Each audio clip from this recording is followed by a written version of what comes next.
Hello, Archie Dunlop here with Talking Astrology with Archie on Friday, October the 31st, 2025. Happy Halloween! Although I'm not going to be talking about Halloween in this video. I mean, the closest perhaps I'm going to get to Halloween is looking at the horoscope of Ted Bundy. I will be looking at Ted Bundy's horoscope at the end of this video, amongst others. Now, why would I be doing that? Well, Ted Bundy has in his horoscope the moon aspecting his Mars-Uranus midpoint. And today, or at some stage today, the moon is on the Mars-Uranus midpoint. And this is a midpoint I really do want to look at. And why? I mean, the moon aspects the Mars-Uranus midpoint, a lot. Well, Mars and Uranus are slowly moving towards an opposition. It's kind of caught up with me. And suddenly I'm realizing that this quite major aspect is about to happen, and I will certainly be talking about it in the days to come. And now we have got the moon making this aspect to the Mars-Uranus midpoint, as I'll be mentioning in a moment. And at the end of this video, I do want to look at moon on the Mars-Uranus midpoint in some detail, but to begin with, I want to look at the astrology and the I Ching of today, which is, of course, Friday, October the 31st, 2025. And here is the chart for today. Don't forget to like or subscribe, like and subscribe even, if appropriate. So in the thumbnail, I have got the moon and the sun and the moon and Uranus and Mars. It's just a reminder that these are the bodies I want to talk about. And as far as the chart is concerned, so here is the chart for noon New York time, last day of October, and the moon is at 2 degrees 22 Pisces. So at 11:46 a.m. London time, the moon went into Pisces, and that will be sort of earlier in the day. If you're in the Americas, the moon will go into Pisces, not until this evening if you're in Australia or New Zealand. But we do have this changeover, moon moving from Aquarius to Pisces. So once again we have got a fair amount of water in the chart. So we have now got Moon and Saturn in Pisces, as well as Neptune and the North Node. Plus we've got Sun and Mars in Scorpio. So with the Moon in Pisces, perhaps people are going to be more responsive and more sensitive. Additionally, when the Moon moves into Pisces, it is in mutual reception with Jupiter, because the Moon and Jupiter are in each other's signs. So, you could argue that the Moon in Pisces is, in general, quite a fortunate event, and not least because Jupiter rules Pisces. Even if Jupiter was not in mutual reception to the Moon, still, it's not so bad, the moon being in this sign. But then you have to consider, what aspects does the moon make? Now, today, the main aspects are basically 3 squares involving the moon.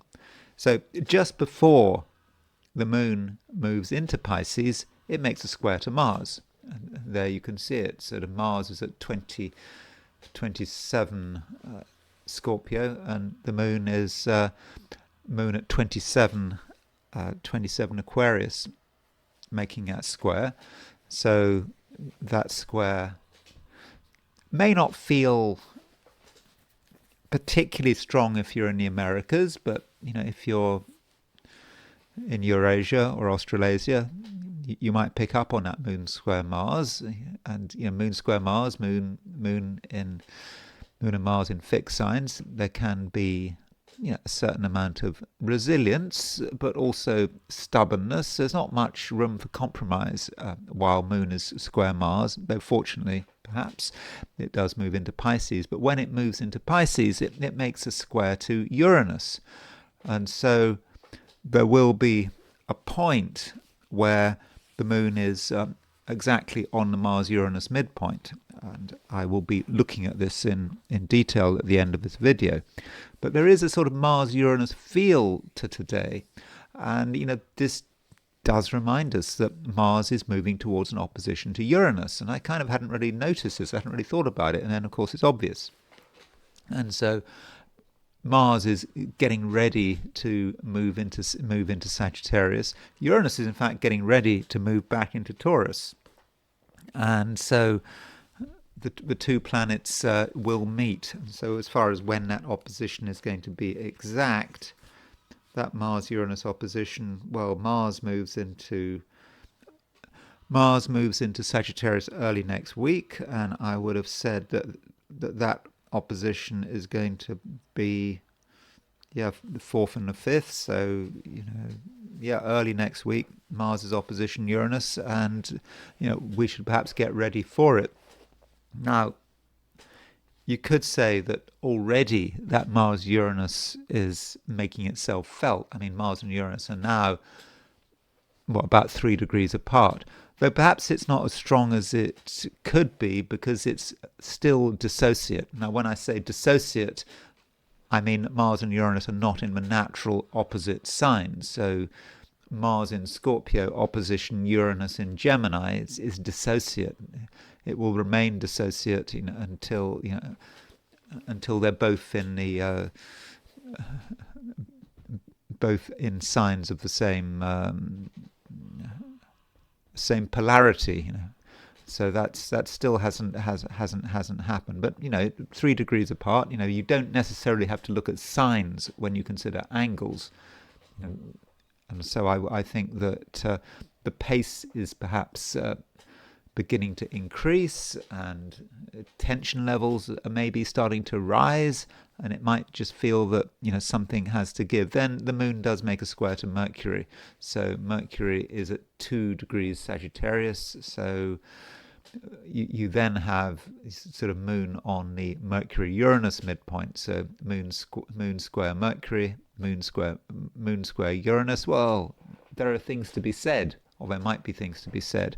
And I think it does contribute perhaps to a surprisingly tense day. And it might not feel like it, but I think it could be. And it just might be that just something has to happen. And if it doesn't happen, we want to say something. Maybe the words won't come out. But if we don't express our real thoughts and perhaps feelings as well, then we might just feel on edge for most of the day. But I don't want to create self-fulfilling prophecies. Don't be on edge just because I've said you're going to be on edge. You don't have to be on edge. Just be aware of what's going on. And with the Moon in Pisces, what is the best way to deal with the Moon in Pisces? Well, the best way to deal with Moon in Pisces is perhaps to just let it all flow. Don't resist things. Don't worry too much about things. That's what Moon in Pisces doesn't want. If you're trying to stop the tide, if you're getting upset about the way you feel, that's not the way to do it. With Moon in Pisces, just let it all happen. Just let it all happen very naturally, and the Moon will the Moon does represent the tides, perhaps, when it's in Pisces. And so allow the water to flow, and then maybe things will be okay. So that's the position set for noon in New York. If we set the chart for noon in Sydney, Australia, Moon is earlier in the sign, and the Moon is in Aquarius. So if you are in Australia or New Zealand, the Moon's going to be in Aquarius for most of the day, and you're not going to have to worry about Moon in Pisces until this evening. But still, the Moon is making a square to Mars. Maybe it's not making a square to Uranus, but it is making that square to Mars. And so in Australia or New Zealand, there might be some aggravation because of that square. I mentioned, that Moon square Mars can be quite uncompromising, and people aren't necessarily going to want to give ground. I mean, Mars in Scorpio, Mars is still in Scorpio. Mars is strongly placed in Scorpio. So why should Mars in Scorpio want to back down? And the question is it worth backing down? Just because other people refuse to back down doesn't mean to say that you can't be flexible. So yeah, if you are in Australia or New Zealand, perhaps a slightly different experience than if you are in the United States, for example. And then there is the heliocentric view, putting the sun at the center of the solar system. And from a heliocentric viewpoint, Venus is now very close to making the opposition to Saturn. And, we have been tracking this heliocentric opposition for some time. And, now it's here.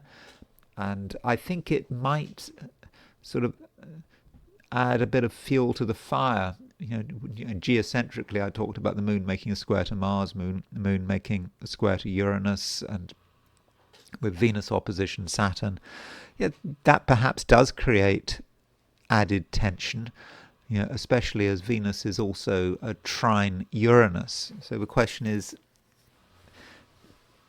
can we make sense of this?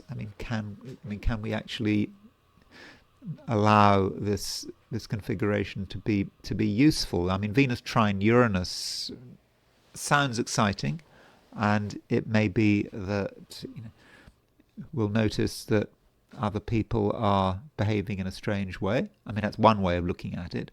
Uranus is a planet of stubbornness, and perhaps it's going to be easy for people to just hold on to what they believe in, or easy for people to create effects that aren't necessarily expected or even wanted. And then Venus is opposition Saturn, and so Venus opposition Saturn, it kind of contradicts Moon in Pisces. Moon in Pisces, you think of that as being quite a warm and emotional placement. That then Venus opposition Saturn, well, not really. There's something quite cold about Venus opposition Saturn, and even rather transactional. And that may be saying something about how people are behaving. And when you look at how groups are behaving, you're asking, do they really care about the finer points? Do they really care about your sensitivity, my sensitivity, what I want? No, not necessarily. And so that Venus opposition Saturn might be just a reminder that we do live in a harsh world, although Venus is a fast-moving planet, especially heliocentrically, and Venus will quickly sort of move away from that opposition to Saturn. And additionally, the Earth is moving towards a quincunx with Mars. Again, that might feed into the Mars opposition Uranus. So Mars is opposition Uranus geocentrically. It's getting closer and closer, and now we've got the Earth quincunx Mars. And as we move into the weekend, that Earth quincunx Mars will be exact. So that's perhaps more evidence to think that things just could be getting a bit tenser over the next few days. So now I'm going to switch to the 12 signs. So these are my forecasts for the 12 signs for today, which is Friday, October the 31st, 2025.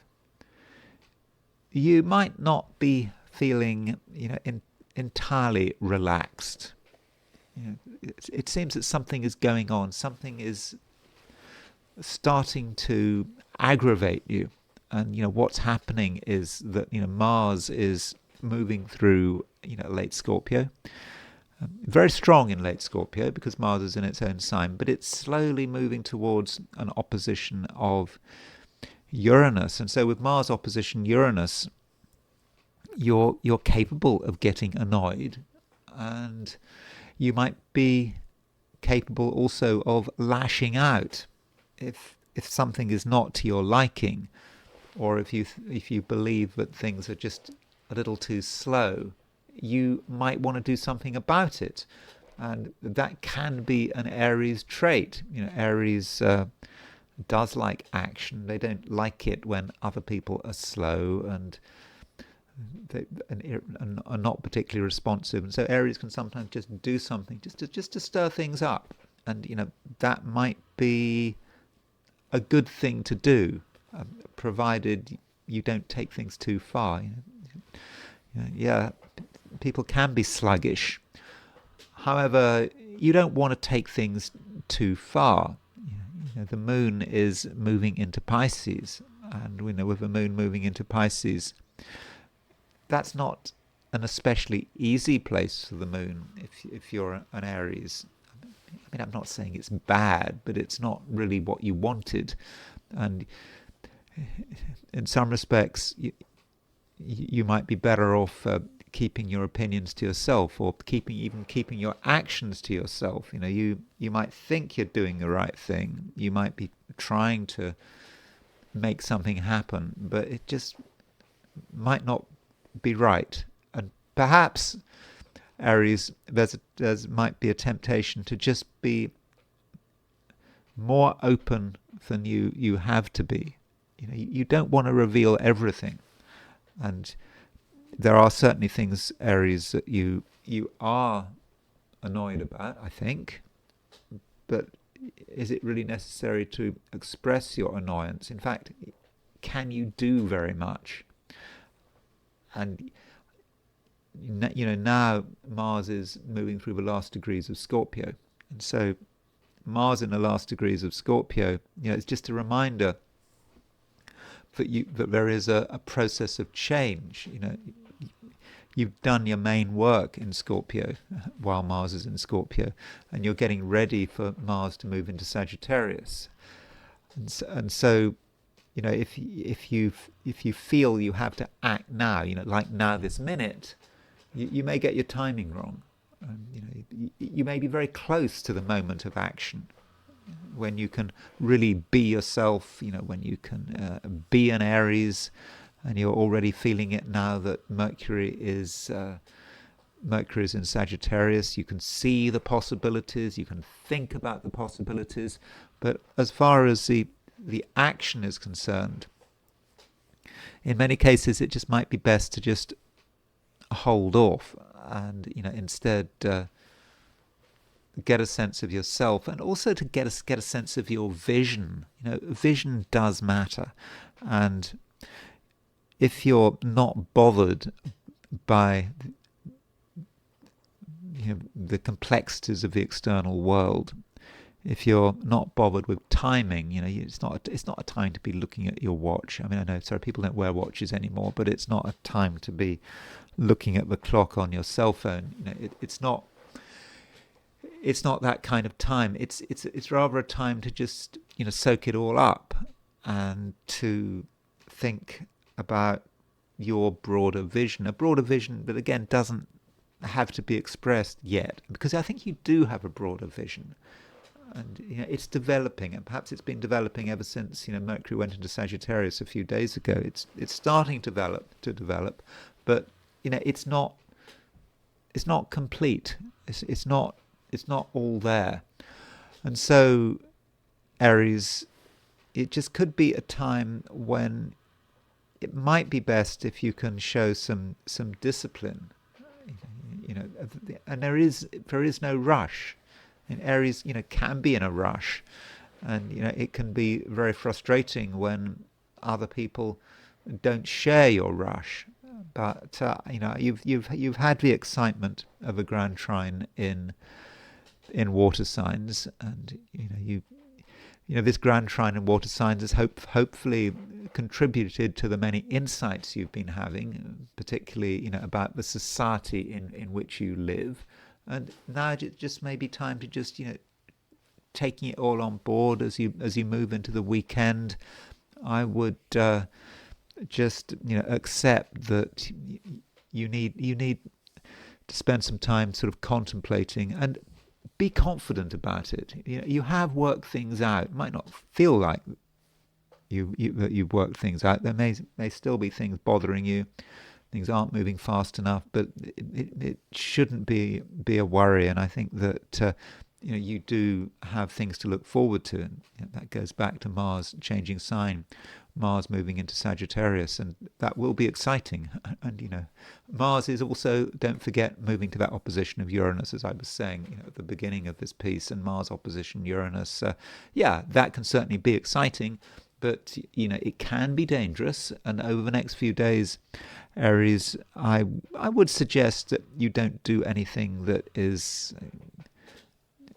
careless or involves physical risk. Not just physical risk, the risk of stirring other people up. Yeah, you might want to stir people up a little bit, but you really don't want to take things too far. Taurus, you are right now in quite a sociable mood. I mean, I think you're becoming more sociable. You want to be with people, the right people. You don't want to mix with everyone, but people on your wavelength, even if they're not on your wavelength, Taurus.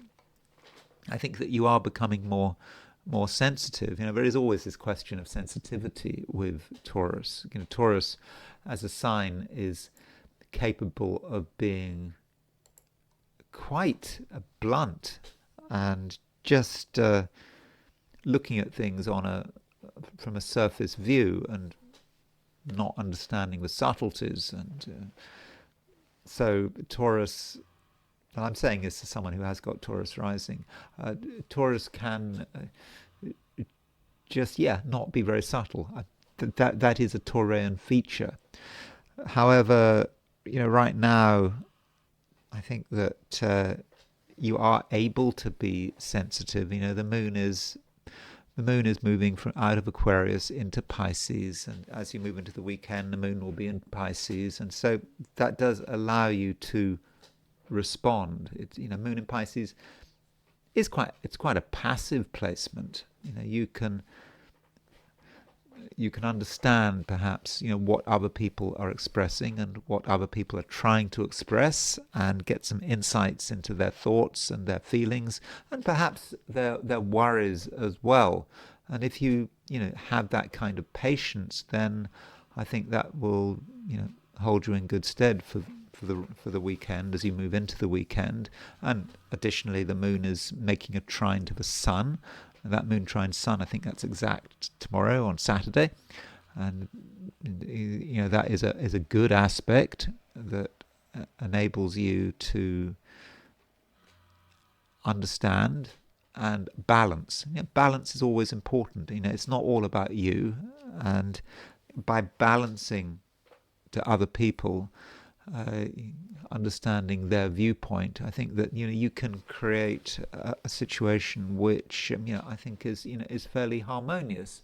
And while you're at it, Taurus, you don't have to be completely passive.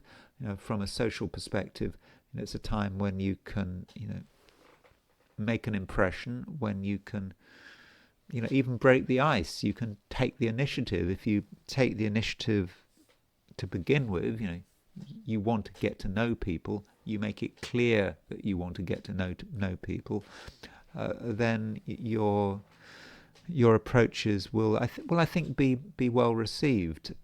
And additionally, Taurus, you don't have to do things on your own. You don't have to be obsessed about what you can do, what you can't do, putting it all in terms of yourself. I mean, there are times when it's okay to take a self-orientated approach, but not over the next few days. I think that it's a time to be thinking about you as a member of a group, and to be thinking about where everyone is going, not just where you are going, but where everyone else is going. Yes, you are independent to an extent, but we're all connected. That's what one means by collective unconscious, by collective movements. we have our separate paths, but we can't escape the fact that we are connected to the wider whole, and to a great extent we're all going in the same direction. And that might sound rather collectivist, and again we have to get that balance right. There is a collectivist side to the human nature, but we also have to recognize our individuality. But if possible, Taurus, if you can find common cause with the people around you, then I think that is the right way to go. Gemini, you are ending the week. Other people are ending the week. You might be thinking that at first that this is it. Perhaps you've got a weekend to look forward to, but that might not be the way you feel. As you get to the end of the week, you're starting to think about what you'd like to do, what you would like to achieve, and also perhaps what you haven't achieved. So some Geminis might actually feel a certain sense of urgency. Things are not necessarily moving as fast as you'd like them to, and you want to do something. And perhaps you're also going to be impacted by the fact that the moon is making a square to Mars, and it's making a square to Uranus. And with those two aspects, that could make you feel tense. There is a certain nervousness in the air, and that tension is further emphasized by the fact that Mercury is still making an opposition to Uranus. Okay, it's moving a little bit away from that opposition to Uranus, but it's still there, and you want things to happen, and you're thinking perhaps about what you want to achieve in a material sense. So you may, in some respects, be out on a limb. Other people have their priorities, and they're perhaps winding down. Do people have Halloween celebrations? I think if you look at Halloween celebrations, it depends where you are. There's such a long build up to Halloween. I mean, Halloween stuff doesn't it go up the end of August pretty much? It certainly does almost here in the US. But you've got other things to do. I don't think there's anything particularly trivial about you.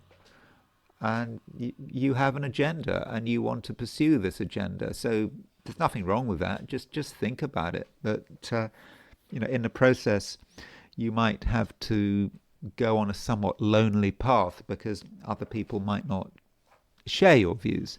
Now, as far as Halloween is concerned, as far as I'm concerned, Halloween is pretty irrelevant. Astrologically, it's not very meaningful to think of Halloween. Of course, you can take a pagan and sort of Celtic view, and of course it's an important Celtic festival, and perhaps I should have talked more about Halloween as a Celtic festival in this video, but I'm sure there are plenty of other videos where people know more about it than me. And as far as I'm concerned, perhaps we should be looking forward to the astrological Halloween, and the astrological Halloween is when the sun is halfway between the equinox and the solstice, when it's exactly at 15 degrees Taurus, and the sun is not at 15 degrees Taurus, it's at 15 degrees Scorpio. And the astrological Halloween, therefore, is not for another week, so perhaps we don't have to worry about it. But I can't help noticing, Gemini, that Mercury is pretty close to a conjunction with true Black Moon Lilith. So maybe there is a Halloween vibe to things after all with that conjunction. And Mercury, that's you, because Mercury rules Gemini, and being conjunct true Black Moon Lilith, you may be interested in things which are unusual, which are unpleasant, things of the night, And that's one way of looking at true black moon Lilith. And that might say something about what you want to talk about.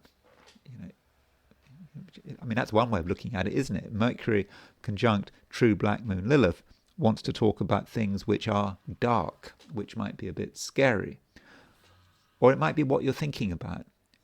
You are not especially trivial at the moment, as I've already suggested, and you are perhaps able to look, under the surface and see things which other people don't see, and also perhaps have thoughts that other people don't think. And Geminis are always thinking, and Geminis can have some quite terrible thoughts.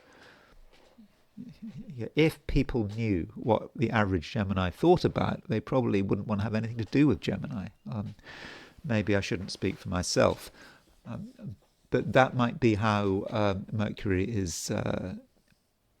How Mercury conjunct true black moon Lilith might operate.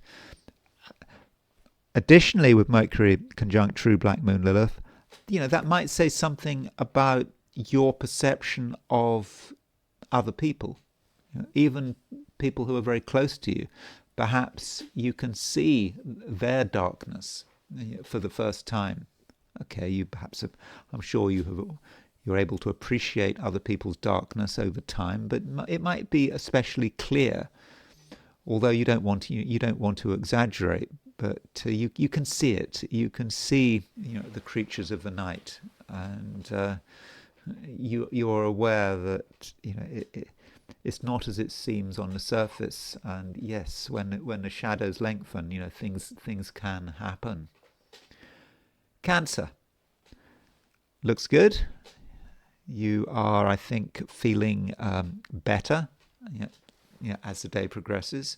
I'm not saying that anything was especially bad. I think that you're just feeling that you're feeling sort of more relaxed, more comfortable.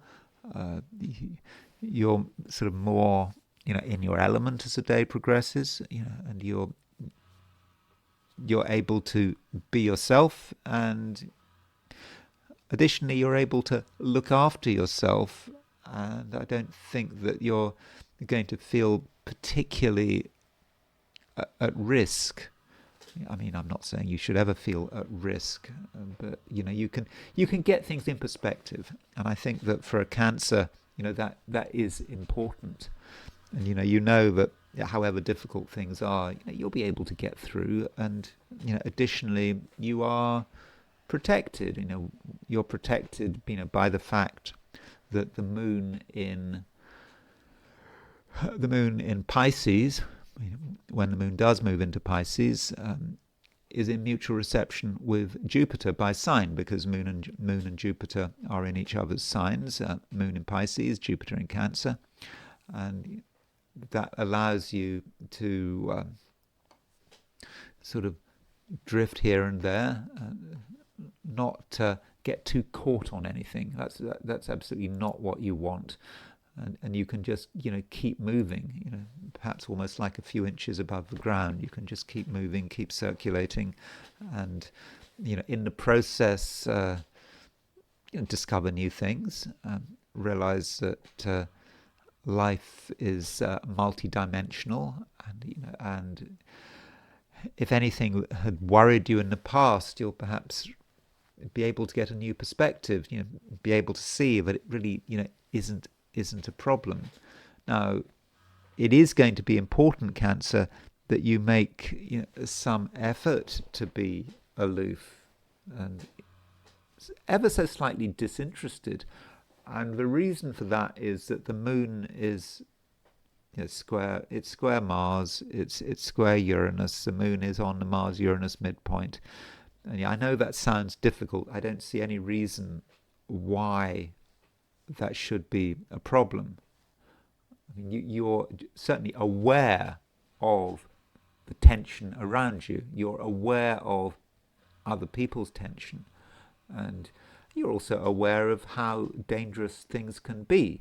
And that's not the same as you being in danger. I don't think you are in danger. I think you have a clear sense of survival today, and as I've already said, with this Moon and mutual reception to Jupiter, I think there's a high level of protection here. But you're certainly aware of danger, and you're aware of what could go wrong. Maybe Cancerians are always aware of what could go wrong. Cancer is a sign that does like to protect itself. But because you have a bit of distance, or at least you can develop distance, you can see that these things, don't necessarily affect you at all. Although it is true, Cancer, that if you want to have an impact and you want to be able to stir things up, you certainly can. If for whatever reason you're not happy about the way things are going, you're in a perfect position to create change, and you're maybe sort of sensitive enough to understand other people's vulnerabilities.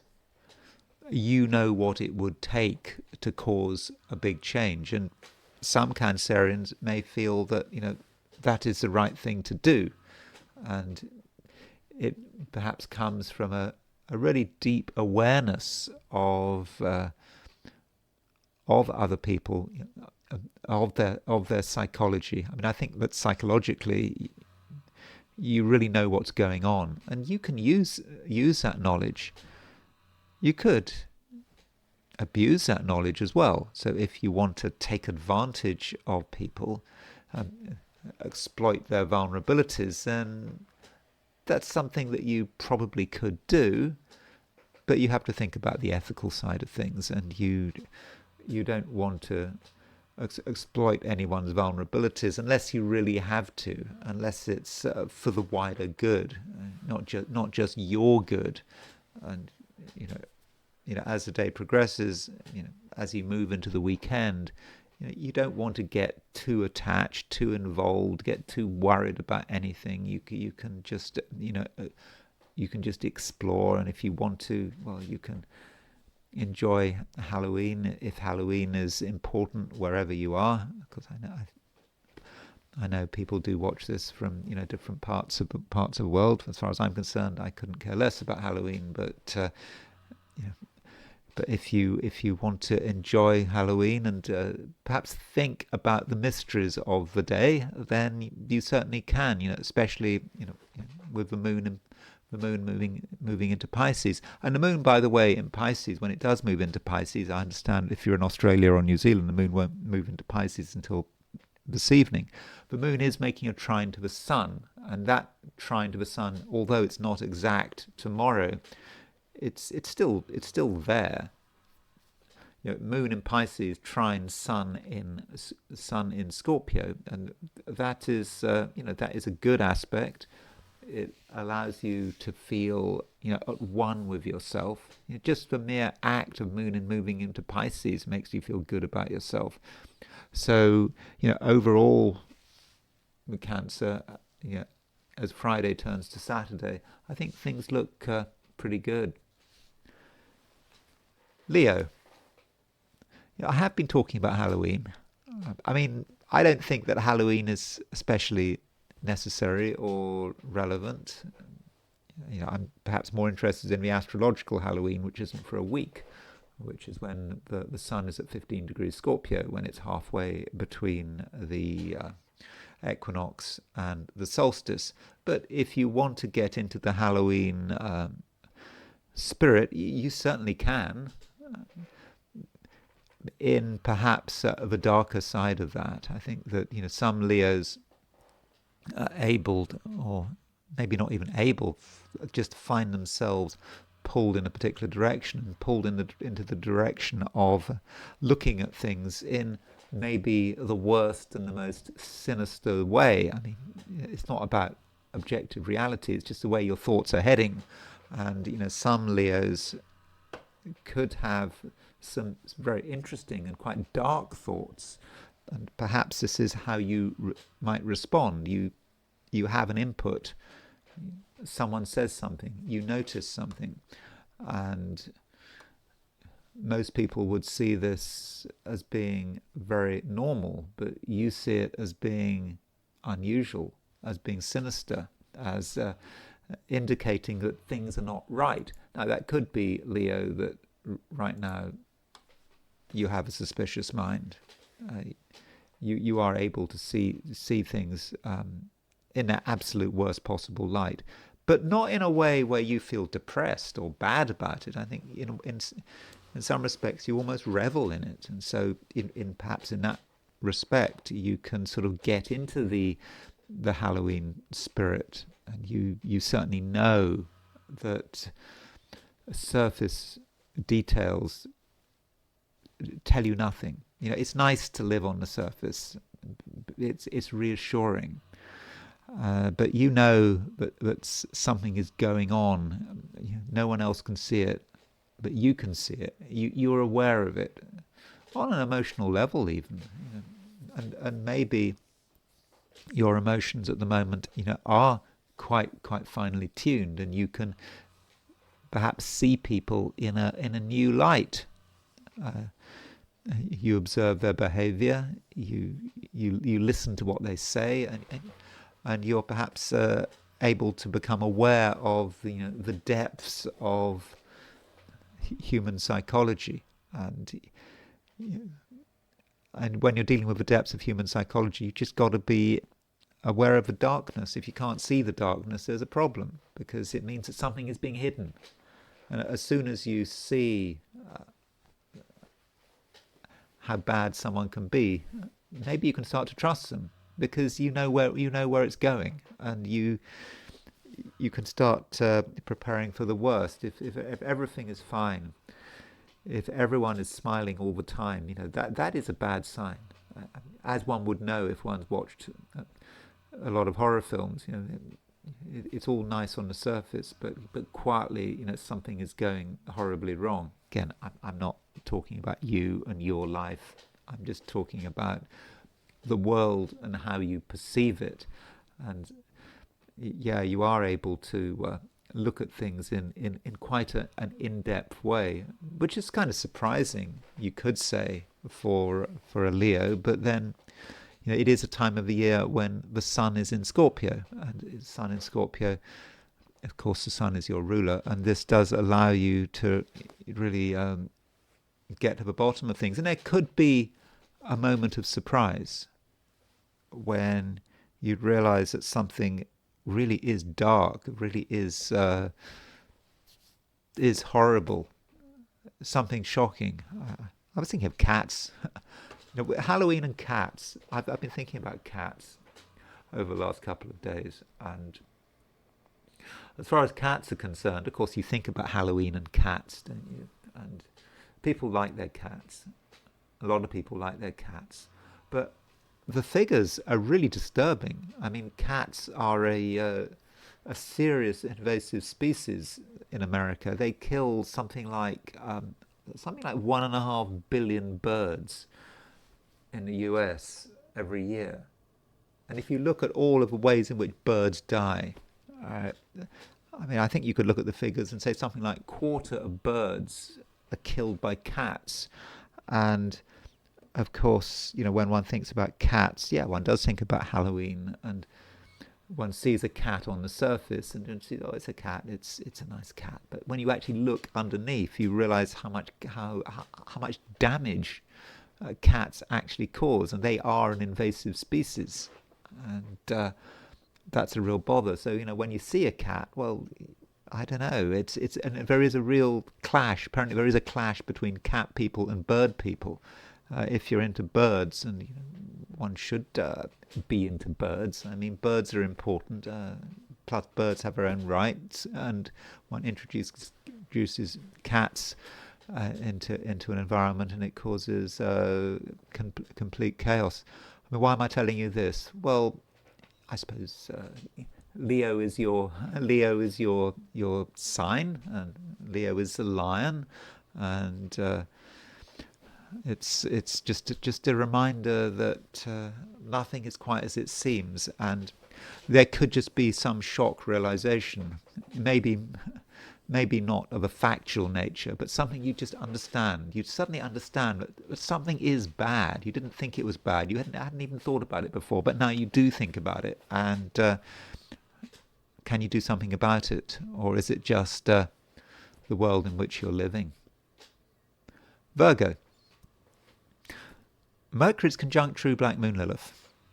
And Mercury is, of course, your ruler, and it's Halloween, so yeah, maybe that's great that Mercury is conjunct true black moon Lilith.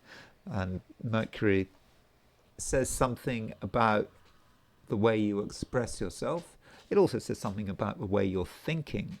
So perhaps at the moment, true black moon Lilith is sort of more powerful than usual. Now, Black Moon Lilith, what does one think about with Black Moon Lilith? I mean, it is true Black Moon Lilith. If you look at this chart, there is true Black Moon Lilith at 1 degree 39, 139 Sagittarius, and there is this difference between mean Black Moon Lilith and true Black Moon Lilith, and the difference between mean Black Moon Lilith and true Black Moon Lilith can actually be quite substantial. So if I look again, you see, mean Black Moon Lilith is at 2423 Scorpio, which is not making a conjunction to Uranus. So if you're looking at mean Black Moon Lilith, you may not know what I'm talking about, but I think it's best to use true Black Moon Lilith and rather than mean Black Moon Lilith. So so we're going to go for true Black Moon Lilith. I'm pretty confident about that. So true Black Moon Lilith, it is appropriate for Halloween. It is Halloween and the night and the creatures of the night, and Lilith is maybe the lady of the darkness. She's this dark spirit that occupies the shadows, and many see Lilith as being quite positive. I mean, she is positive because she's able to look in the shadows. She's not afraid of things, and she's prepared to sort of go into the darkness and stir things up. And if we ignore the darkness, there's no depth. It's all completely superficial. And so there is something about true Black Moon Lilith that really allows us to get to the bottom of things and to allow things to be real. And part of being real is perhaps to understand the evil that's always there, that's always lurking. But anyway, this Mercury conjunct true Black Moon Lilith, I mean, it may mean that you're just able to get into the spirit of Halloween, even if you are not dressing up as anything. You can perhaps get into the fundamental, spirituality of the day perhaps from a Celtic point of view. As a Celtic festival, it is an important festival, but it may just be what you're interested in, what your mind turns to. When you look at the news, you might turn to stories of murder and mayhem and destruction and true crime and all those kind of things that you might be interested in with Mercury conjunct true Black Moon Lilith. And it's also perhaps about what you say, what you want to say. And if you are forced to speak, and you may not want to say anything, but if you are in a position where your opinion is required, you might find yourself being surprisingly negative. But it could be argued, but what you're doing is you're being realistic, and that's certainly true. Virgo, right now you can be very, very down to earth, and you can see how bad things can be. And so if you're in a position to give advice, you're going to be very clear and open about it. Especially as Mercury's in Sagittarius. Mercury in Sagittarius is a very honest, blunt placement, and so you are able to tell people the truth. and you're not going to mince your words. And don't forget that the moon is making a square to Mercury as well. And so with the moon square Mercury, if anyone wants an honest opinion, they should probably go to Virgo, because Virgo will give that opinion. Though in the process, you might be a bit harsh. I'm not convinced that you're going to be 100% sensitive about it. And so maybe Virgo, you have to some extent consider your own or no, it's not your own, your other people's sensibilities. You might also argue that if other people are coming to you for advice, well, you didn't offer the advice, they came to you. And if they came to you, well, you can't be held responsible for how you respond. And perhaps in an ideal world, you would be left alone. And if people left you alone, then they wouldn't have to suffer your particular view of the world. But if you're bothered, if people bother you, then you're going to be honest. And I think that your honesty should be appreciated, but not everyone can handle honesty. And if other people do matter, perhaps you should consider that the moon is moving into Pisces. And moon moving into Pisces, well, okay, if you're in Australia or New Zealand, the moon won't be moving to Pisces until this evening. But if you're in the Americas, it will be in Pisces, pretty early in the morning. Even in Europe, Africa, it will be in Pisces, at the latest, by the early afternoon. And so with moon in Pisces, that does give you the opportunity to show a degree of sensitivity if you try, if you want to make the effort. You may not want to make the effort. In many cases you won't. But if you just stop yourself and you think about who you're dealing with and try to make some effort to understand them, then I think that you'll be able to get it right. Though the moon is making a square to Mercury, and the moon square Mercury, that does represent the conflict between on one hand sensitivity and honesty. And it might be the case that you have to make a choice. If you're honest, you're being insensitive. If you're being sensitive, you're concealing the truth. And so which is most important to you? Is it better to be sensitive or honest? Well, I'm a Gemini. I think I would go for honesty, but you have to look at things from your perspective, and you might decide that it might be best not to be honest and to keep some of your thoughts to yourself. And some of your thoughts could be quite disturbing. I mean, it could be disturbing to other people when they hear them, because Mercury is conjunct true black moon Lilith. Though I think you've certainly got some interesting perspectives, and it would perhaps be a shame if you kept them to yourself. Libra. There probably are things that you would just like to get out of the way. And the question then is, do you necessarily need any outside assistance? You might. I mean, it's always good to get help, but if help isn't forthcoming, then you're quite capable of doing it on your own. Though if you're in a situation where you want assistance, where you feel you don't want to do things on your own, then Libra, I think that you're going to be quite good at making demands. Gentle demands, suggesting things,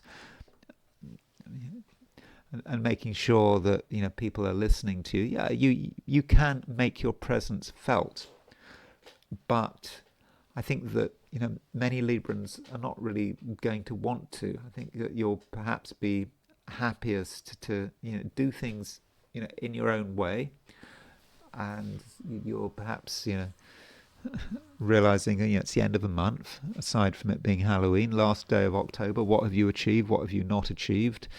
And it just could be that some things need to be just dealt with, and it's all been building up, and it's perhaps easiest to persuade yourself that there's no point in doing anything. You don't know where to start, so why bother? And instead, you should be thinking about the way you feel, and if something is an affront to your sensibilities, if something is upsetting you, is just annoying you, then deal with that first. So perhaps you need to make a list of your annoyances, and whatever is most annoying, then deal with that, and then go down the list.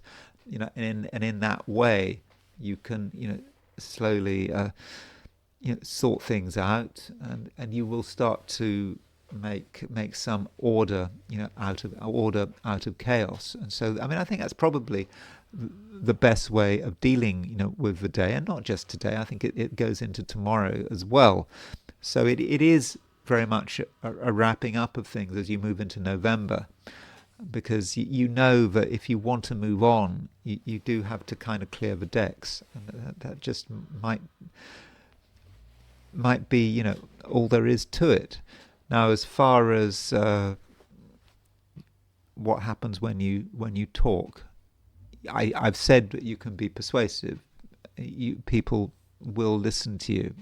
You can make an impression, and you can perhaps attract the attention of new people. It's always good to have some new people in your life, or at least to be able to talk to new people. I think you're going to be quite effective, in that direction.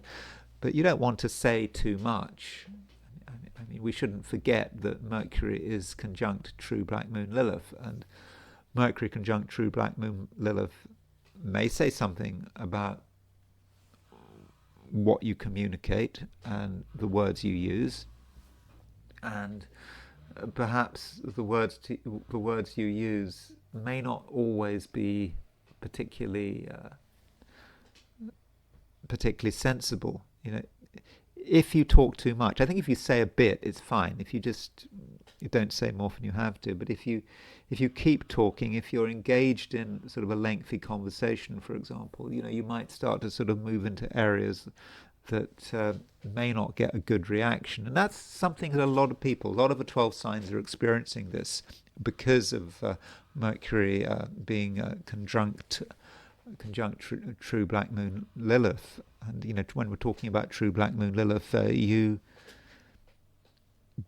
can perhaps perceive other people's evil, the general sort of unpleasantness out there. And I'm not necessarily talking about the people you know. For example, if you happen to be driving today and you observe other motorists, you might see not just bad driving, or even just inconsiderate driving.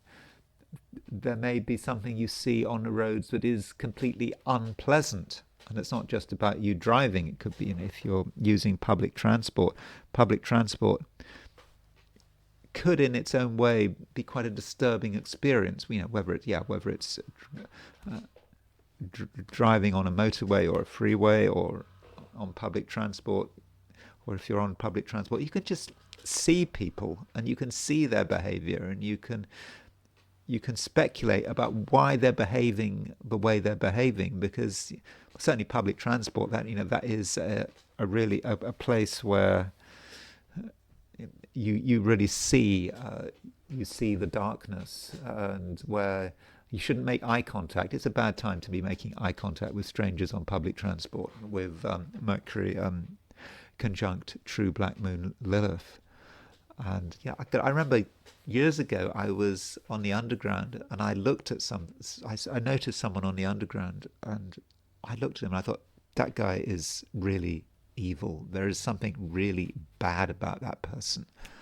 And this person noticed that I had been thinking this. It was like he knew that I had been thinking this way, and I can't remember what he said to me. I mean, he didn't attack me or anything, but he said something quite hostile to me, as if he just knew.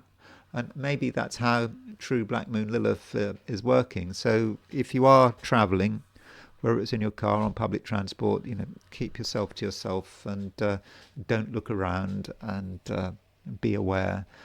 Again, I'm not creating any dangers out of nothing, and it's more about what you perceive. It's not about necessarily about what you're going to experience. But if there is a danger, don't forget Mercury is also opposition Uranus. True black moon Lilith is opposition Uranus. So short distance routine traveling may not be as easy as it should be, not because of any delays, but perhaps because of people's unreasonableness, or just the quirks of their personality. And I mean, it could be you. It could be you that is the one that gets attention. I mean, in 1% of cases, but that 1% of cases, you're not going to be watching this video, but it just could be you who emanates that Mercury conjunct Black Moon Lilith, and maybe you'll be misunderstood. Maybe it's you who's going to be stared at. No, sorry, I shouldn't have said that. But I'm just raising that possibility. I mean, as a tiny possibility. But I have to show some balance anyway. I probably said enough. Scorpio. The grand trine in water signs is it's coming to an end. I think it was something. I hope. Very sort of useful and enlightening, and being a Scorpio, it was perhaps good to have all of that flow, the flow of the tides. The water is just all around you, and there is still a lot of water. Mercury might have moved into Scorpio, Mercury might have moved out of Scorpio, but the Moon has now moved into Pisces, and Mars is still trine Saturn, so there's still a lot you can do with this grand trine, but its power has certainly reached its peak, and perhaps now you can start to reflect on it and reflect about what was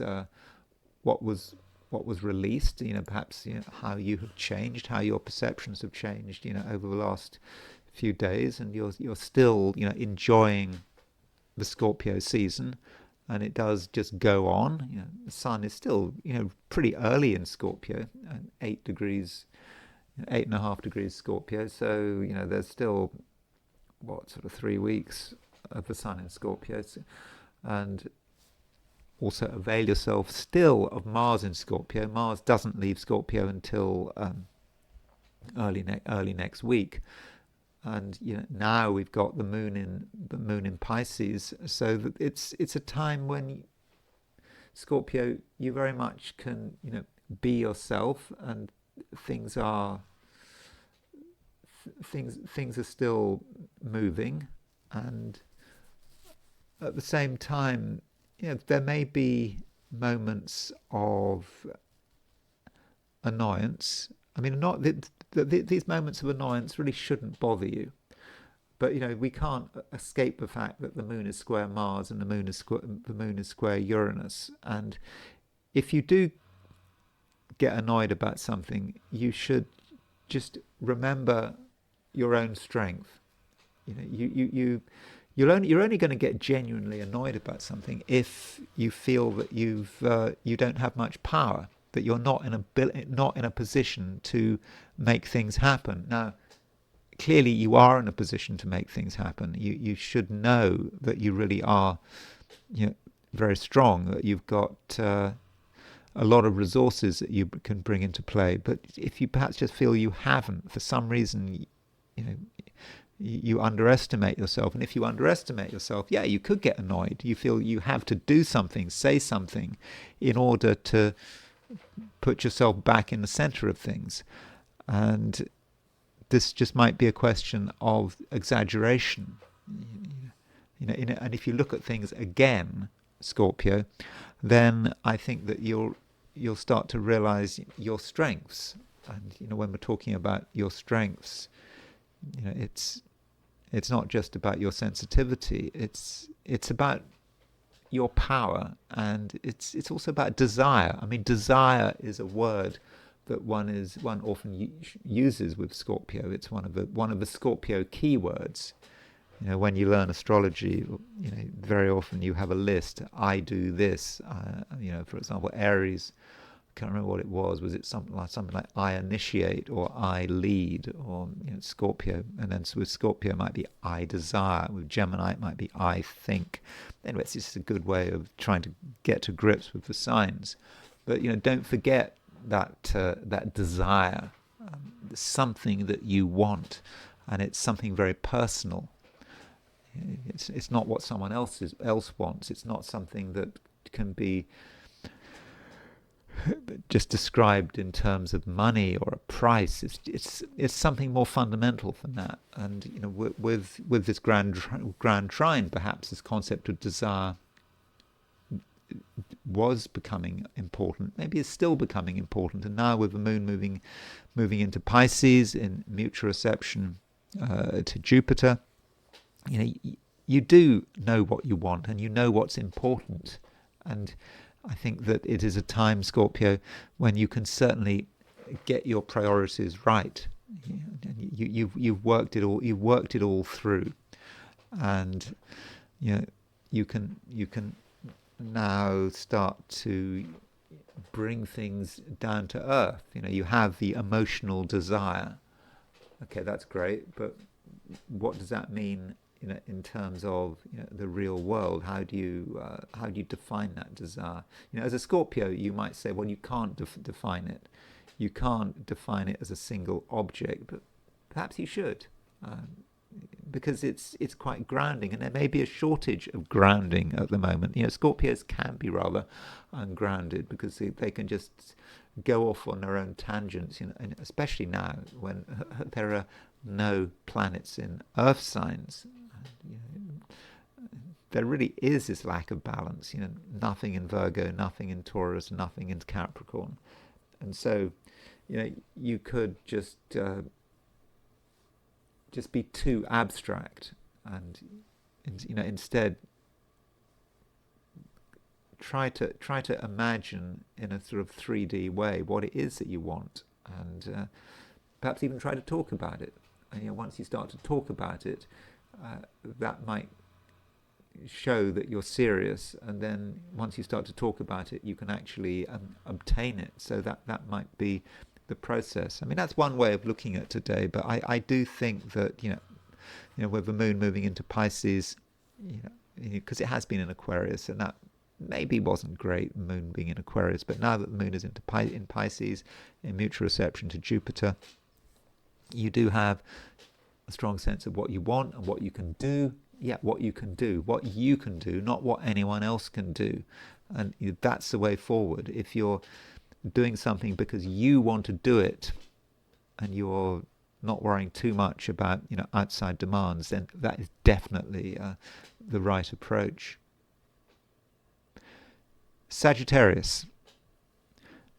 There is a conjunction between Mercury and true black moon Lilith, and this conjunction is perhaps relevant. I mean, Mercury is in your own sign, and true black moon Lilith is also in Sagittarius. So when Mercury and Sagittarius, Mercury true black moon Lilith. So what might that mean?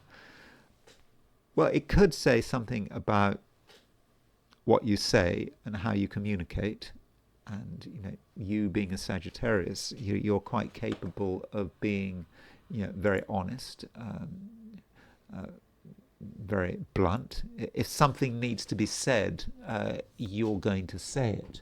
And so Mercury conjunct true black moon Lilith, it may be that you want to point something out. Point something out that maybe won't be fully appreciated. And people might be offended even, because your words can be at the moment sort of quite dark, and there are a few subjects that you're going to avoid, and so it might be best the Sagittarius, if you do make some effort to consider your audience, who are you talking to? And not everyone can handle it. And some people are squeamish, and some people have particular sensitivities, particular aversions, and so with this conjunction, you have to you have to be careful what you say, but you don't want to repress what you say. I mean, Mercury conjunct true black moon Lilith, it can be about your insights.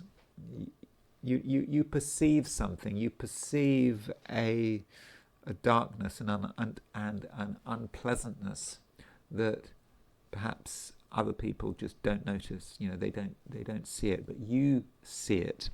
And as far as you're concerned, it should be known. People need to be aware of it.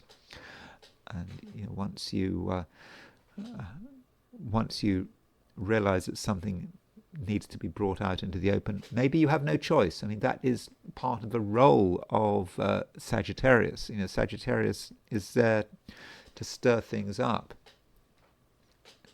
to make people think. It's not about just going with the flow, making everyone happy, not rocking a boat. That's not what Sagittarius is about. And if something has to be said, maybe that's just all there is to it. It has to be said. Though this Mercury conjunct Mercury conjunct true black moon Lilith just could be about your own thoughts and what you're thinking about and what you're prepared to think about.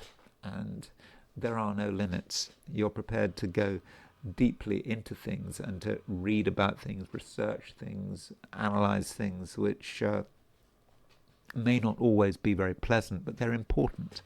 And true black moon Lilith is not just about being pleasant. It's about things which are fundamental, really, very, very basic, and are just part of the collective. And we have to be honest about the collective, and there are these dark forces underlying everything that we can't avoid them.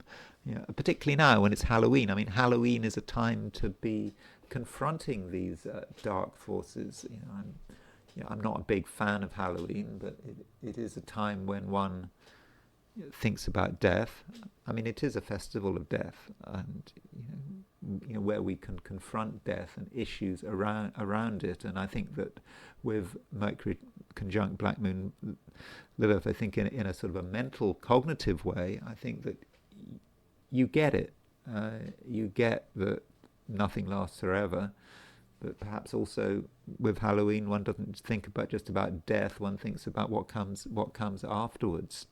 So I think that's a major theme, that conjunction involving Mercury and true black moon Lilith. And it just may be that some of these things, it's best that you work it out in your own way. I mean, it's always good if you can be open and honest, provided you can deal with the consequences. But it may be that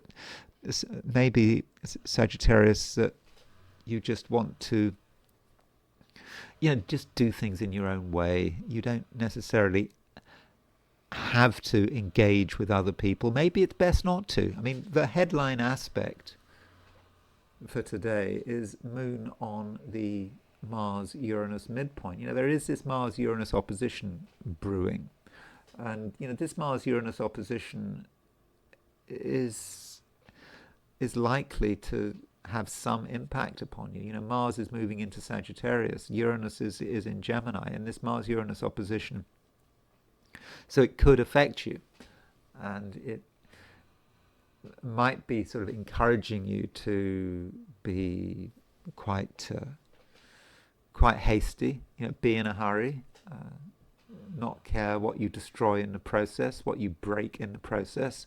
And so Moon making a square to Mars, making a square to Uranus, it just might occur to you that you can cause a lot of damage if you want to, but do you really want to right now? Maybe you're just not ready to cause a real stir. And perhaps Sagittarius, having thought things through, you might decide that really you just want a quiet life, at least in the short term.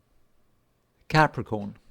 There is a fair amount of pressure today, but I'm not convinced that it directly involves you.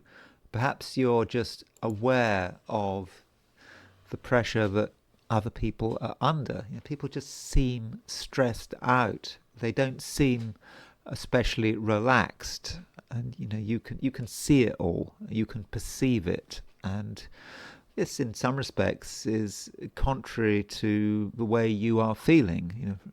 As far as you're concerned, it may just seem like another day, or you may even be able to see the positives that other people just can't see. I mean, you're aware that there are things that can be done. I mean, you're quite constructive in that way, and you know that if things can be done, then they have to be done properly. And you, as a Capricorn, being an Earth sign, you know what is required. You know how to go about it.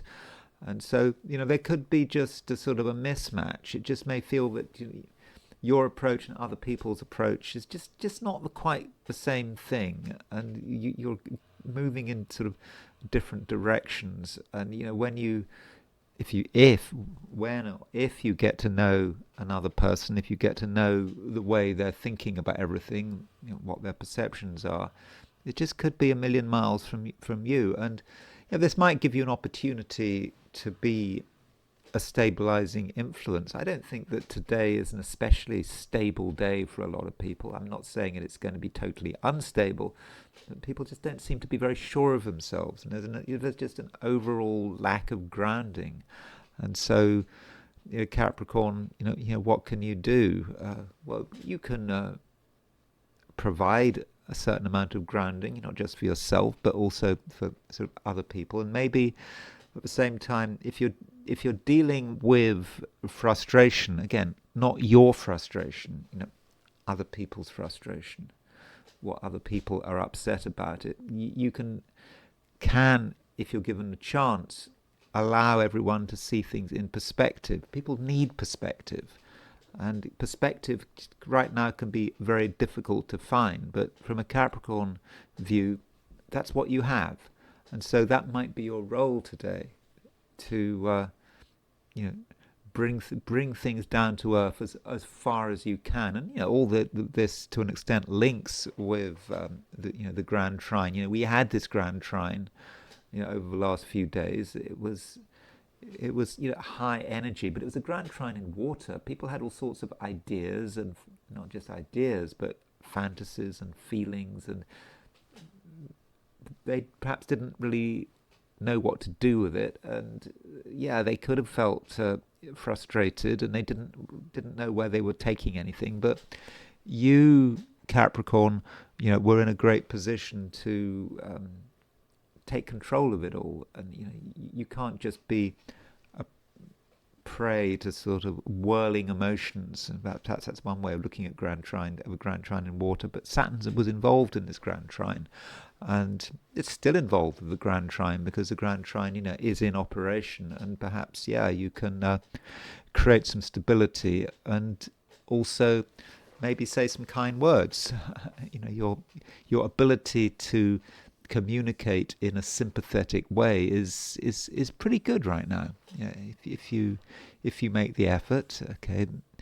You might have to wait a bit if you're in Australia or New Zealand. It takes a bit of time for the moon to move into Pisces, but elsewhere, the moon is in Pisces, and from a Capricorn perspective, that does allow you to, say the right things, and also to address other people's tensions, and really remind them that it's not as bad as it looks. And the moon, when it moves into Pisces, it does start making a trine to the sun, and that trine to the sun is exact tomorrow on Saturday. So that allows you to create some stability and pleasantness.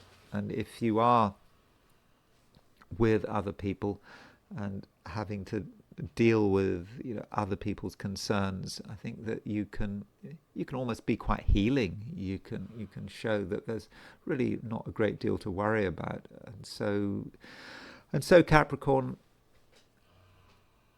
that might be what it's all about. You just having a constructive role. Now, if you're not involved with other people, if you just spend a day alone, then I'm not convinced that a great deal is going to happen. I think that you will be in control. Although, if you have to look at things when you are completely alone, then you're confronted, if you like, with your own optimism. It might sound strange to be confronted by your own optimism, but you can be confronted by your own optimism. So you feel that things are good, things are not as bad as they seem on the surface. You also are aware that you've got quite a lot of energy, and so if you are on your own, and maybe you should spend some time on your own, the challenge might then be to sort of actually use this energy and use this optimistic energy to create something good. And I think that that's what you can do as you move into the weekend. Aquarius, it's been a week when the message has been pretty similar. I've said pretty much the same thing to Aquarius day in, day out. And this probably has sounded rather boring. And I do repeat what I say. Mars is still in Scorpio. Mars is about to leave Sagittarius. It is Friday. It is the end of the week, at least the end of a working week. But that doesn't mean to say that your week is necessarily over. And you need to just see things through as far as you can, and to really just make the absolute most of things. And I do think that this grand trine in water signs should have been very positive for you. I mean, that might sound strange because you don't normally associate Aquarius with water, although Aquarius is the water carrier, and so there is a bit of a contradiction. One kind of, when one first gets into astrology, one thinks that Aquarius must be a water sign because it's a water carrier, but of course it's not. But this grand trine in water for you, I think, has been very positive and continues to be positive. And as Mars gets ready to leave Scorpio and move into Sagittarius, do make the most of that Mars energy. And if there's something that hasn't been finished, then do something about it, and you have a lot of energy. Still, you've got a lot of energy, if you're honest about it. It's energy that that needs to be expended, that needs to be focused on something, and you need to keep focusing. So decide what's important, decide where you want to put this energy. If you're feeling tense or frustrated, a lot of people are feeling somewhat frustrated today. They're feeling a bit nervous. So if you are feeling like that, well then that is a sign, maybe Aquarius, that something hasn't been finished, and so that might be your main task for today. Now, as far as other people are concerned, people say all sorts of things, and they say things which they don't always mean, and it's important not to take what anyone says at face value, and at the same time not to be disturbed by it. People can be disturbing, and particularly if you're trying to understand what someone really believes in, and what someone regards as being important, that might be worrying. Now, you could say that given that situation, conversation should maybe be avoided. It's best not to know, and there is a case for that. But if you do listen to people carefully, you will start to get new insights, and not all of these insights are going to be pleasant. But people are not pleasant. No one's pleasant. I'm not pleasant. We've all got unpleasantness which is lurking under the surface, and perhaps that is something that you can become aware of. But don't worry about it. Additionally, if someone is being open with you, then that's something to be pleased about. And by being aware of someone's unique perspective, even if that perspective seems unpleasant, it's good, because you're learning the truth, you're understanding the truth. And it might also be the case that certain people are asking questions that you are not prepared to ask for some reason. You've kind of ignored them. But someone else has been asking the question, and they're coming to conclusions. They're realizing how things are. And if someone has or presents a rather grim view of the world, it's quite possible that they've reached their conclusions, through their own logic and their own rationality. And so, do listen, even if you come across an opinion or a view which is very different from your own. It is important to listen, because I think in the process you could learn something quite important. Pisces.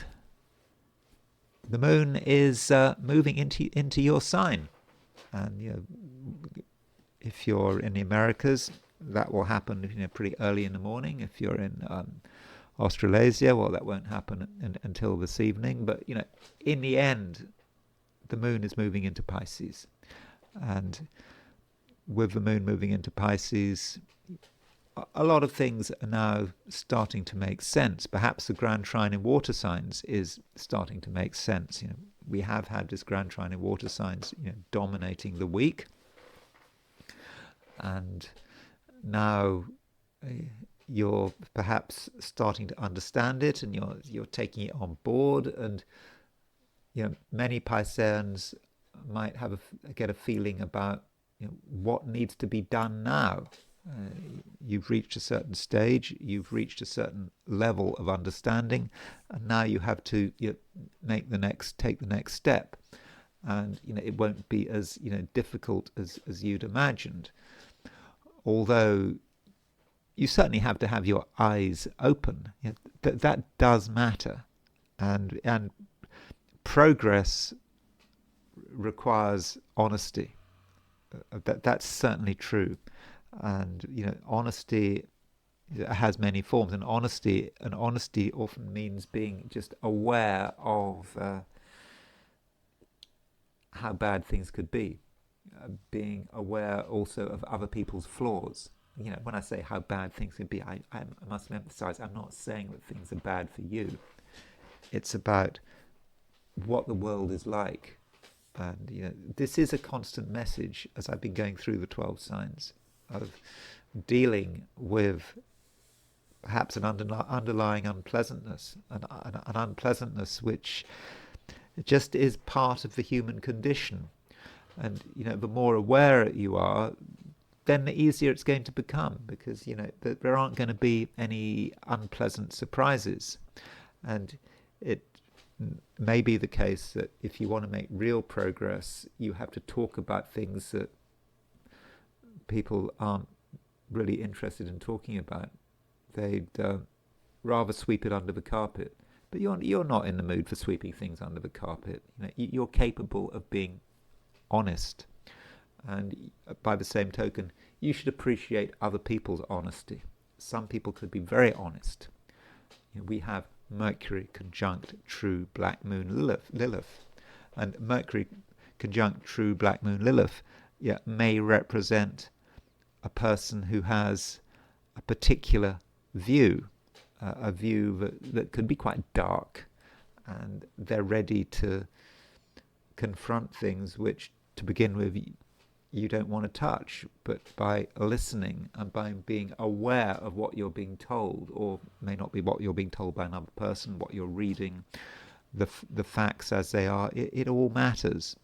And this might be relevant as far as your career, if career is important to you. So if you are working or you're looking for a job, there might be just some things that you haven't fully realized, and perhaps through another person you do start to get it. Okay, it might not be through another person, it might be just other information channels, but you finally get something, and you realize that this is not good, but at the same time it's manageable. And it's kind of good to know that something is not good, because you don't want to be complacent. And through that knowledge, you can start making changes, and you can perhaps start insuring yourself.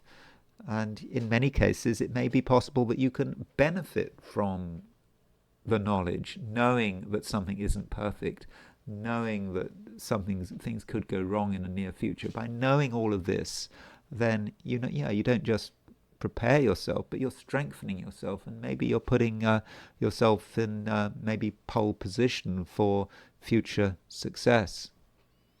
And those are my forecasts for the 12 signs, and it's now time to transition to the I Ching. So I asked the question, what is Friday going to be like for those watching the I Ching section of this video? And the first hexagram I got was hexagram 22, which is grace, and it doesn't move.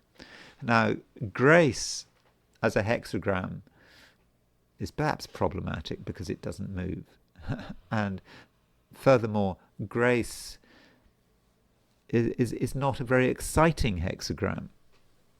It's about how things appear on the surface.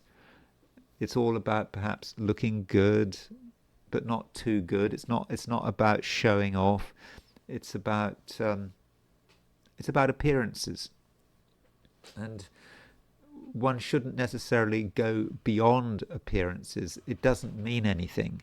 And in terms of what I was talking about with my 12 signs, I probably exaggerated Mercury conjunct true black moon Lilith, and there's been a certain hyperbole about that. I mean, it sounds kind of difficult, Mercury conjunct true black moon Lilith. It sounds kind of nasty, unpleasant, the darkness. But then it is Halloween, and with Halloween there is a feeling of appearance, and maybe that's simply Mercury conjunct true black moon Lilith. It is just an appearance. It's not necessarily real. And so, don't take anything too seriously. Don't take appearances seriously. Don't take what people say seriously. It's all adornment. And if we just remember that, we won't go too far wrong. And, we might perceive trouble, think there's a dangerous situation, but not necessarily, especially when one looks at the nuclear hexagram. So when I have a hexagram that doesn't move, that is locked, I'm looking for extra information about it. And you can get extra information by turning to the nuclear hexagram. And the nuclear hexagram of grace, the underlying principle of grace, is, you could say, is hexagram number 40, which is deliverance. And this gives us the idea of being protected from a potentially difficult situation. There is a danger here with deliverance, and we can save ourselves quite easily. And so going back to grace, perhaps there's something quite fortunate about it. I don't want to get religious about grace, because it is a translation. Someone in the Wilhelm translation, they've translated something as grace, but did they mean grace in a religious sense? I don't know. I'm not sure if that's necessarily the case, but it is the way it links with deliverance, and the idea that perhaps we can protect ourselves from uncertainty and worry just by focusing on the surface. We don't have to get into things too deeply. And of course this completely contradicts what I've been saying about the astrology. I've been kind of advocating for getting into things deeply. But the I Ching is saying, oh, it's not actually necessary. So this is perhaps an example of the I Ching and the astrology maybe just contradicting one another. It does happen. And maybe it's not essential to get into the for example, conjunction between Mercury and true black moon Lilith, to really exaggerate about it. And maybe just, things will be fine. Just float on the surface. Don't take other people's actions or their words too seriously. It's just something on the surface, maybe, and we don't have to worry about it. And we'll get through today, and it will be fine. And there's nothing dramatic is likely to happen. And I want to finish by looking at a midpoint. I mean, it kind of seems a bit obscure, but midpoints are important to me. I think one should use midpoints, particularly if the midpoints, are obvious. And so to show you what I mean by this midpoint with Moon on the Mars-Uranus midpoint. So let's just look at the chart for the moment when the Moon is on the Mars-Uranus midpoint. I mean, exact. I'm not saying this is the exact moment. It's certainly accurate to within a minute, I think. And so here's that moment. Using the sort of standard shorthand for midpoints, you have Moon equals Mars/Uranus, and if you look at the midpoint schools, what that means is that the Moon is going to be conjunct, opposition, square, semi-square, or sesquiquadrate the Mars-Uranus midpoint. Now, in this case, it's a direct midpoint, and there is Mars and there is Uranus, and by the way, the Moon is making this exact at 9:22 a.m. London time. So that's early in the morning, very early in the morning, in the Americas, which is going to be in the evening in Australia or New Zealand or East Asia. So Mars and Uranus are getting close, and then the Moon makes a square to Mars, and then it makes a square to Uranus. And so this is a halfway point where the Moon is halfway between the two. And so this theoretically could be a moment of tension, and it might be that something has to give. Mars and Uranus, as I'll be discussing this in a few days' time when that Mars-Uranus opposition is exact, but I think this is the first time where this Mars-Uranus is becoming an issue. And so with this Mars-Uranus opposition, well, Mars-Uranus is about perhaps something explosive, something suddenly happening, people feeling that they have to assert themselves. It doesn't matter how. It doesn't matter how much damage they cause. They want to do it. They're going to do it. And the Moon at 2840 Aquarius, it sort of triggers that Moon-Uranus and that Mars-Uranus energy early. Even though this Mars-Uranus opposition isn't exact until next week, the moon does trigger it. So what might we expect with moon opposition Mars-Uranus? It might be again a sudden event, but remember, this is a very fast moving aspect. It's going to be in orb for maybe 5-6 hours, so there'll be a period lasting that kind of time, sometime on Friday.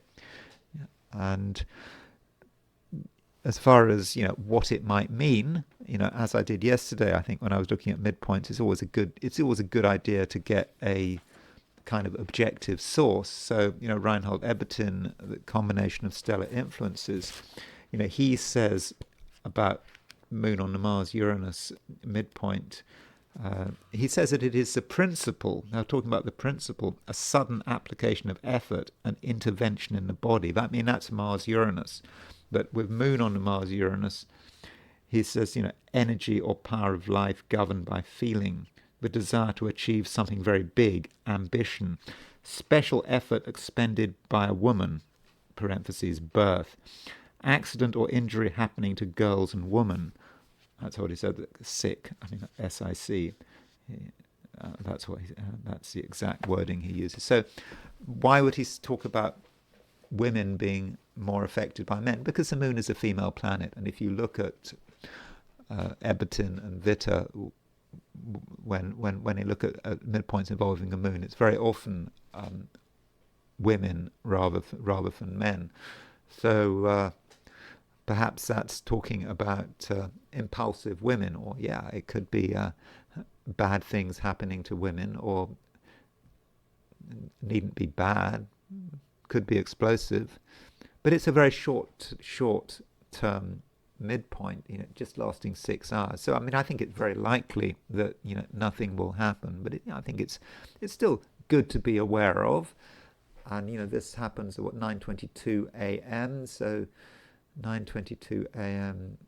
It really is sort of the middle of the night if you're in the Americas. So it's I don't know what you're doing in the middle of the night if you are in the Americas. Maybe you're not doing very much.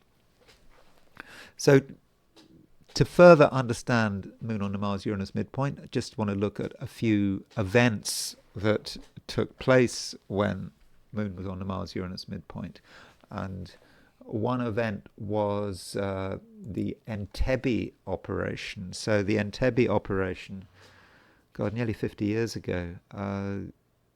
So there was a plane that was hijacked, and it was taken to Kampala, which is the capital of Uganda, under Idi Amin. And the Israelis decided to have a mission to rescue it. And I believe this landed at 11 p.m. In Entebbe Airport in Uganda. So that was when the operator landed. It was a very complicated operation. It was like transport planes. They had a black Mercedes, so they could someone, I think, pretending to be Idi Amin, in order to rescue the hostages. And so it was very sudden. And the moon, if you look at the moon, there was Mars and there was Uranus. So Moon on the Mars-Uranus midpoint. This is set for Entebbe, although I've gone for. So it was 11 o'clock p.m. on the 3rd was midnight on the 4th, set for Entebbe. So the moon was on the Aries point, opposition the Aries point, on Mars-Uranus midpoint. So that just does give us an idea of something happening suddenly, and it's on the Aries point. So the fact that Aries was on the Mars-Uranus midpoint indicates perhaps a big event, simply because it was on the Aries point, and so the moon was angular at the time in Entebbe. So that's an example of the way Moon on the Mars-Uranus midpoint can work.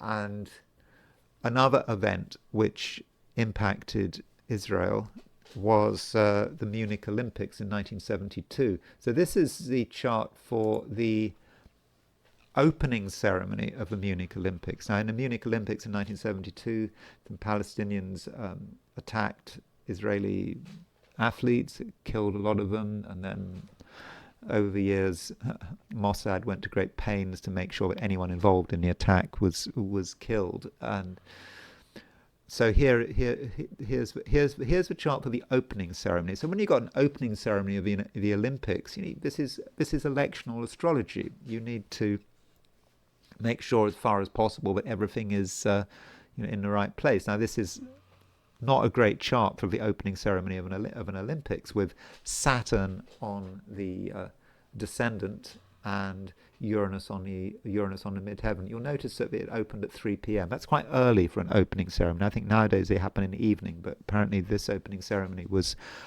in the afternoon.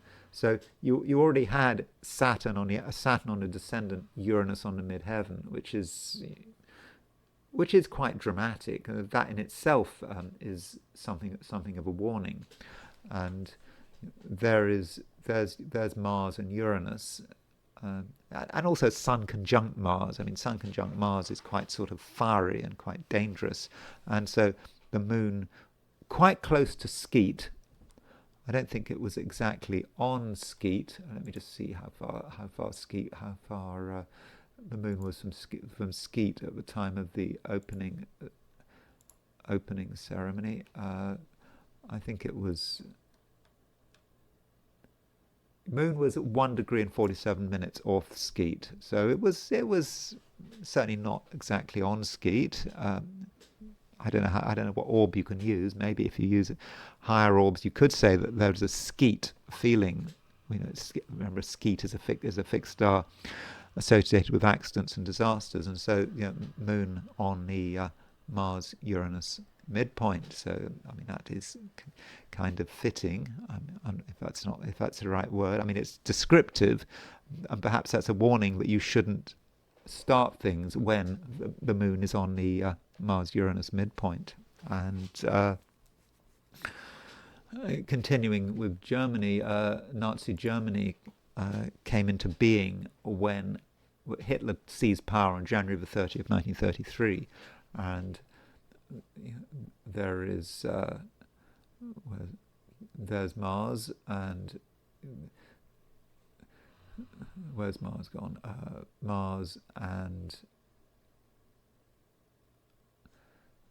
so the Moon, the Mars-Uranus midpoint was at 5 degrees Cancer, so around 5 Cancer. So the Moon was square the Mars-Uranus midpoint. So that might be just another Moon on the Mars-Uranus event. I mean, the Moon perhaps represents the people, and look what they've done. Look what they, in the end, elected. And so that might be descriptive, perhaps, of Hitler coming to power. And then you've got people with Moon on the Mars-Uranus midpoint, and a sort of a classic Moon on the Mars-Uranus midpoint. And to understand how Moon on the Mars-Uranus midpoint, if you wanted to be very literal about Moon on the Mars-Uranus midpoint, you could say, well, Mars and Uranus is about terrorism.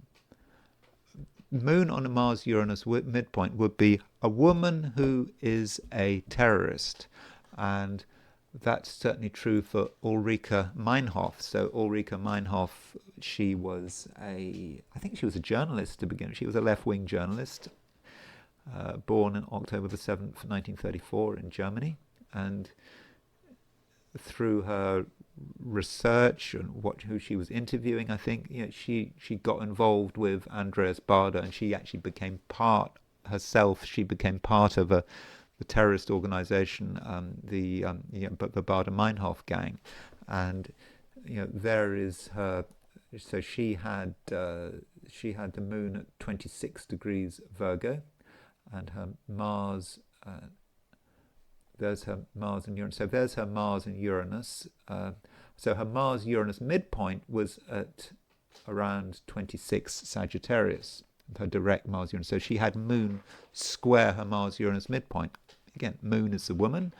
Mars-Uranus, what does she do? She becomes a terrorist. So I think that is a good description of natal astrology.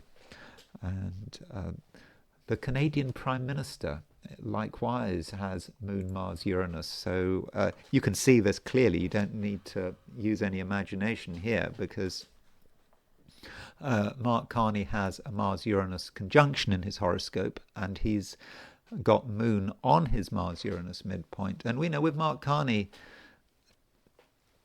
the Canadian Prime Minister, there's just something very destabilizing about his chart.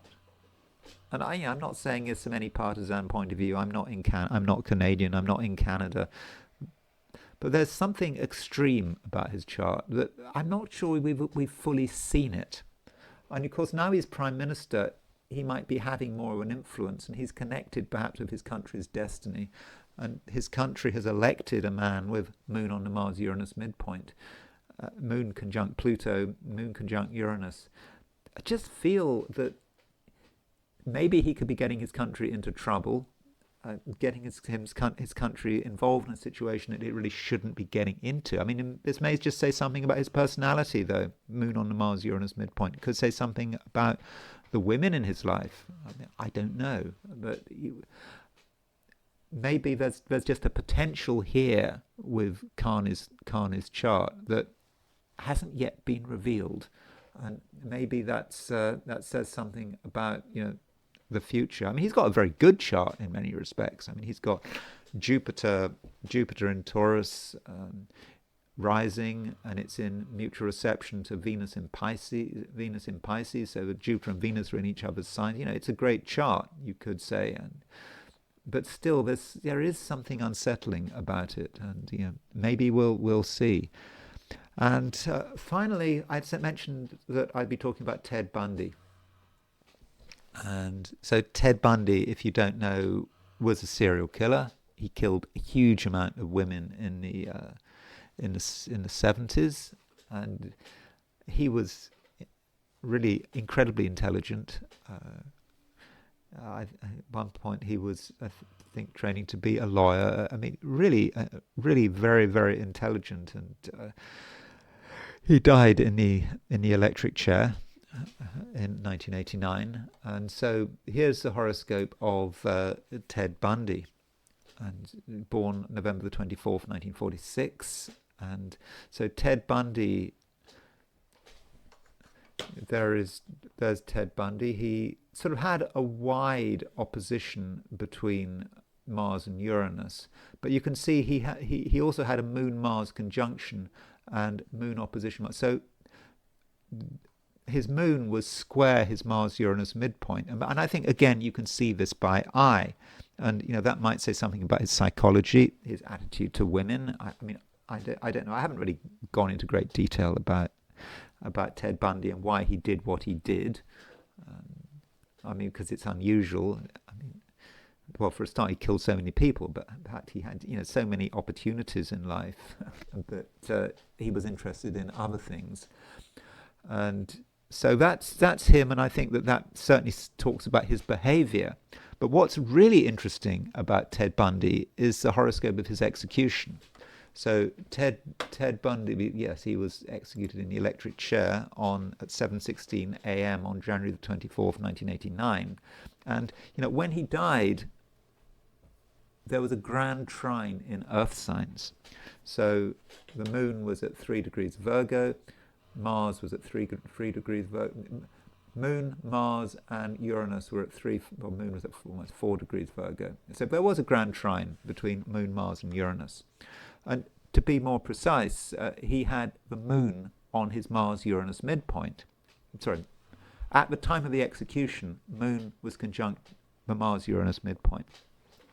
He had Moon on the Mars-Uranus midpoint in his natal chart.